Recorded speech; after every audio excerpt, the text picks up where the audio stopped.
Hi friends, हमने ये पूरा चैप्टर पढ़ लिया था। मैं इसका थोड़ा सा आपको समरी बताती हूँ, उसके बाद मैं आपको इसके कीवर्ड्स बताऊंगी। इसमें हमने क्या क्या चीजें पढ़ी थी। सबसे पहले हम देखते हैं हैबिटेट क्या होता है। जो भी सराउंडिंग वेयर ऑर्गेनिजम्स लिव, जहां पे ऑर्गेनिज्म रहते हैं उसको कहते हैं हैबिटेट। एडेप्टेशन क्या होती है, प्रेजेंस ऑफ सर्टेन हैबिट्स, कुछ हैबिट्स ऐसी होती हैं जो कि हमें एडेप्ट करनी पड़ती हैं, हमें स्वीकार करनी पड़ती हैं, विच एनेबल अ प्लांट और animal to live in its surrounding, अपने सराउंडिंग में जिंदा रहने के लिए, उसे कहते हैं एडेप्टेशन, कि हमने वो चीज एडेप्ट कर ली। देन उसके बाद होते हैं टू टाइप्स के आपके हैबिटेट आते हैं। एक टेरेस्ट्रियल होता है, एक एक्वेटिक होता है। टेरेस्ट्रियल में आपके लैंड आ जाता है। लैंड में आपके टेरेस्ट्रियल में सारे पार्ट्स आ जाएंगे, जैसे लैंड में आपका माउंटेन्स भी आ गया है, आपका फॉरेस्ट भी आ गया, वो सब आपके लैंड में आ जाएंगे। एक्वेटिक में आपके वाटर वाले एनिमल्स आएंगे सारे। देन उसके बाद कैमल्स की एडेप्टेशन क्या क्या होती है मैंने बता दिया था। रियली स्वेट करता है ये, ड्राई डंग होती है, लेस यूरिनेट करता है, लॉन्ग लेग्स होती हैं ताकि ये सैंड में जो है अपनी बॉडी को जो है हीट से दूर रख पाए। बहुत ही ज्यादा क्वांटिटी में ये एक साथ 20 लीटर के करीब वाटर पी सकता है और अपने अंदर स्टोर कर सकता है। और ये जो है 15 दिन तक पानी पिए बिना रह सकता है, क्योंकि इसमें ये सारे फीचर्स होते हैं। तो इसकी एडेप्टेशन है डेजर्ट की। तो ये किस लिए होती है ये सारी आपको बता दी है। देन फिश जो होती है, फिश स्ट्रीमलाइंड होती है। स्ट्रीमलाइंड बॉडी के कारण उसमें क्या होता है, उसका जो है सारा का सारा मतलब पानी के अंदर इजीली फ्लो करती है, कहीं पे रुक नहीं पाती है। कितना भी तेज बहाव हो पानी का, वो आराम से जो है उसे क्रॉस कर जाती है। और ये क्या होते हैं, इसके गिल्स होते हैं जिससे ये रेस्पिरेट कर पाती है अंडर वाटर। इसमें स्केल्स होते हैं, म्यूकस होती है इसकी बॉडी में, ताकि जो कि वाटर प्रूफ होती है और इजीली इसको फ्लोट करने देती है पानी के अंदर।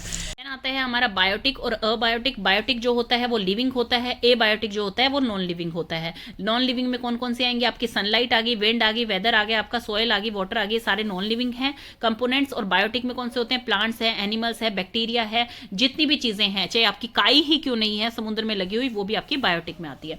देन उसके बाद ब्रीदिंग क्या होती है और रेस्पिरेशन क्या होती है, ये आपका सारा आता है उसमें, कि आप कैसे पता करेंगे कि क्या चीज लिविंग है क्या चीज नॉन लिविंग है। तो लिविंग के लिए कुछ कैरेक्टरिस्टिक्स होते हैं, उसमें क्या होता है, सब उनकी रिप्रोडक्शन होती है, मतलब वो अपने यंग वंस को बर्थ दे पाते हैं या एग के थ्रू निकलते हैं, मतलब उनसे जो है रिप्रोड्यूस होती है दूसरी उन्हीं की स्पीशीज जो है आगे रिप्रोड्यूस करते हैं। वो ग्रोथ होती है उनमें, मतलब छोटे बच्चे से बड़ा एडल्ट बन जाता है, उनमें वो रेस्पिरेट करते हैं, वो एक्सक्रीट करते हैं और फिर लास्ट में उनकी डेथ हो जाती है। ये सब जो है फीचर्स होने चाहिए। तो अब ब्रीदिंग और रेस्पिरेशन में हमने डिफरेंस क्या देखा था। ब्रीदिंग जो होती है वो सिर्फ क्या होता है, एक फिजिकल प्रोसेस होता है कि हमने सांस लिया और छोड़ा। रेस्पिरेशन जो प्रोसेस होता है वो बायोकेमिकल प्रोसेस होता है, जिसमें कि हम ऑक्सीजन लेते हैं और जो एनर्जी फूड से जो भी न्यूट्रिशन होता है वो मिक्स होता है। ऑक्सीजन और फूड न्यूट्रिशन मिक्स होकर वो ब्लड स्ट्रीम में जाता है, फिर वो एनर्जी बनाता है और कार्बन डाइऑक्साइड को रिलीज कर देता है। इसे रेस्पिरेशन कहते हैं।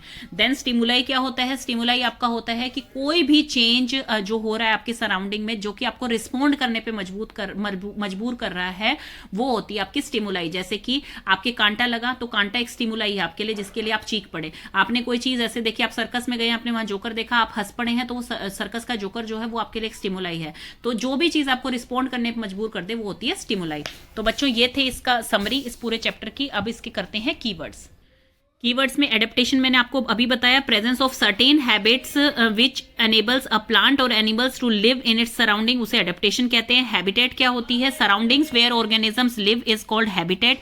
एक्वेटिक हैबिटेट कौन सी होती है, द एनिमल्स और plants which grow in water, वो एक्वेटिक हैबिटेट होती है। बायोटिक कंपोनेंट्स कौन से होते हैं, लिविंग कंपोनेंट्स को हम बायोटिक कहेंगे, जैसे कि plant, animal, bacteria, human beings, ये सारे बायोटिक में आते हैं। एक्सक्रीशन क्या होती है, जो कि एक्सक्रीट वेस्ट को आउट कर देती है, बाहर निकाल देती है, उसे कहते हैं एक्सक्रीशन। ग्रोथ क्या होती है, जब हम एक मतलब छोटे बच्चे से हम यंग तक बन जाते हैं, उसे कहते हैं ग्रोथ, मतलब डेली हमें ग्रोथ जो दिखाई देती है दैट इज ग्रोथ।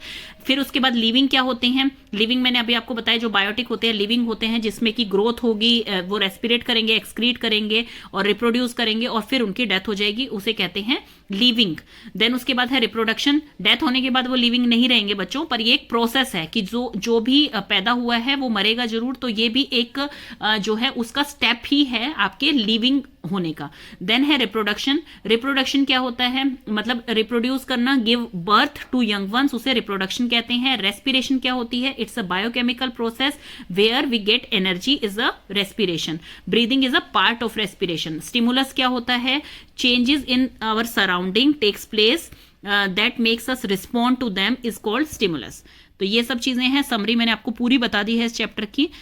अब हम करते हैं बच्चों एक्सरसाइज। सबसे फर्स्ट इसका क्वेश्चन है what is a habitat. Habitat क्या होता है? The place where organisms live is called habitat. Habitat means a dwelling place. Dwelling place हम किसे कहते हैं? होम, जहां पे हमें फेवरेबल एनवायरनमेंट मिलता है, जहां में रहना अच्छा लगता है। The habitat provides food, water, air, shelter and other needs to an organisms. Next है how are cactus adapted to survive in desert. ये मैंने आपको बताया था कि कैक्टस जो है कैसे सर्वाइव कर सकता है। बिकॉज फर्स्ट पॉइंट आएगा इसका, leaf is replaced by the spines. Leaf जो है स्पाइन से रिप्लेस्ड हो जाती है यहाँ पे, क्योंकि इसकी छोटी छोटी लीव्स होती हैं जो कि स्पाइन के शेप में होती हैं, थोन की शेप में होती हैं। टू रिड्यूस रेस्पिरेशन, रेस्पिरेशन को वो रिड्यूस कर देती हैं। रूट्स जो होती है कैक्टस की वो डीपली रूटेड होती है इनसाइड द सॉइल, ताकि जितना भी वाटर ज्यादा से ज्यादा वो एब्जॉर्ब कर सके, वो कर सके। एंड थर्ड इसका पॉइंट आता है कि इसकी जो स्टेम होती है वही फोटोसिंथेसिस करती है, बिकॉज जो उसकी लीफ होती है वो बहुत ही छोटी होती है, बहुत ही टाइनी होती है। स्टेम जो होती है थिक होती है, ताकि थिक वैक्सी लेयर होती है, ताकि वो रिटेन कर सके ज्यादा क्वांटिटी ऑफ वाटर। नेक्स्ट आपका आता है fill in the blanks. First जो है इसका, the presence of specific features which enable a plant और animal to live in a particular habitat is called adaptation. ये स्पेशल फीचर प्रेजेंस में जो अपने आप को उस हिसाब से ढाल पाता है, उसे स्वीकार कर पाता है, उसे कहते हैं एडेप्टेशन।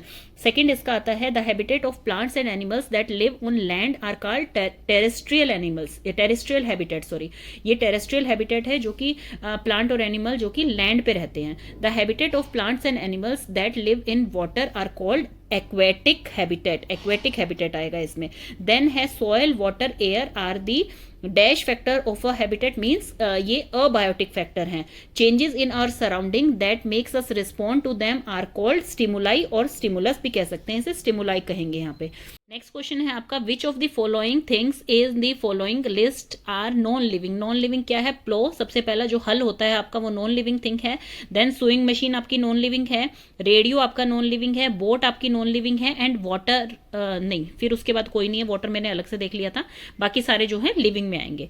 देन है आपका give an example of a non living thing which shows any two characteristics of a living thing. इसमें देखिए आप दो एग्जाम्पल दे सकते हैं, कोई कितने भी दे सकते हैं। इवन फर्स्ट बस या कार का दे सकते हैं। बस या कार जो है वो मूव करती है जैसे कि लिविंग बींग्स मूव करती हैं।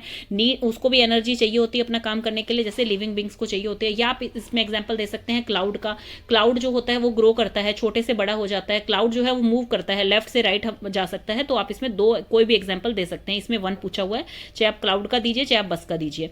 देन उसके बाद आपसे पूछा गया है कि कौन सी नॉन लिविंग थिंग ऐसी हैं जो कभी लिविंग थिंग का पार्ट थी। जो सबसे पहला है बटर। बटर बिल्कुल एनिमल का ही पार्ट होता है, क्योंकि एनिमल से हम मिल्क लेते हैं, मिल्क से हम बटर बनाते हैं, तो बटर आएगा इसमें फर्स्ट। देन लेदर आएगा। देन आपकी वूल आएगी। देन आपका कुकिंग ऑयल आएगा इसमें। देन उसके बाद आपका एप्पल आएगा एंड देन रबर आएगा। ये सारे लिविंग थिंग के पार्ट थे कभी। List the common characteristics of the living things. Living things के कॉमन कैरेक्टरिस्टिक्स क्या है? सबसे पहला है reproduction, respiration, food intake, respond to stimuli, excretion, movement and grow and die. ये सब जो है लिविंग थिंग्स की कैरेक्टरिस्टिक्स हैं, common characteristics. Explain why speed is important for survival in the grassland for animals that live there. Hint, there are a few trees or places for animals to hide in grassland habitat. इसमें ये पूछा जा रहा है कि speed जो है वो सर्वाइवल के लिए, जिंदा रहने के लिए ग्रासलैंड एरियाज में क्यों जरूरी है। देखिए इसमें क्यों जरूरी है, बिकॉज स्पीड जो है वो एक इंपॉर्टेंट पार्ट है सर्वाइवल का इन ग्रासलैंड एरियाज, क्योंकि ताकि जो एनिमल्स हैं वो अपने प्रीडेटर से बच सके, अपने जो शिकारी हैं उनसे बच सके। फॉर एग्जाम्पल जैसे कि इसमें जो लॉयन है, lion eats deer, sorry, lion deer को खाता है, और सर्वाइव करने के लिए डियर को लॉयन से भी ज्यादा तेज फास्ट रन करना पड़ेगा, इसलिए स्पीड इंपॉर्टेंट है। तो ये हो गए आपके क्वेश्चन सारे के सारे। लास्ट क्वेश्चन ये देख लेते हैं आपका इस चैप्टर का, what is it's name and habitat. इसका नेम क्या है? ये पेंगुइन है, ये ओशियंस एंड कोस्ट पे पाया जाता है, और इसका हैबिटेट आपको पर्टिकुलर लिखना हो तो आप इसको लिखेंगे पोलर रीजन्स। इसका हैबिटेट जहां पे कि प्रॉपर स्नोफॉल ही रहती है हर टाइम, तो उस रीजन में ये पाया जाता है, वो इसका हैबिटेट है।